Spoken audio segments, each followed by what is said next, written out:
currently a student of UNF taking the Master of Management program.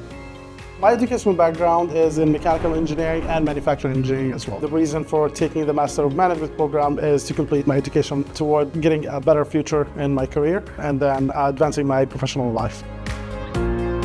So during my research, I found the University of Niagara Falls, Canada. They just recently opened a new campus in Niagara Falls, downtown, and the location of the school is in the heart of downtown of Niagara Falls, which is very convenient for everybody, whether if you're living in the Niagara region and you want to travel, so it's a short drive, or if you want to hop on a bus and it will take you to downtown Niagara Falls, and it's a few minutes walk from there to the campus.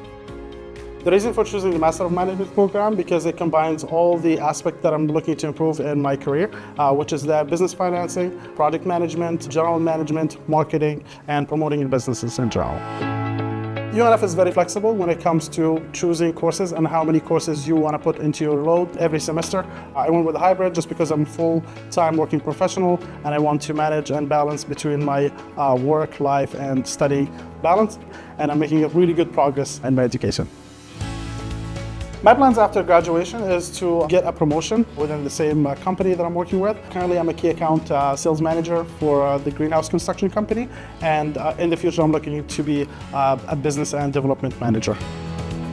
If you're ever here in Niagara Falls, please visit the Skywheel. You can try the zip lining. You can do some of the boat tours like the Maid of the Mist or the Hornblower speedboats. Tons of fun experience, and also you can just do lots of hiking. And if you're staying here for the night, don't miss out on the fireworks. I'm a proud UNF student, and innovation flows here.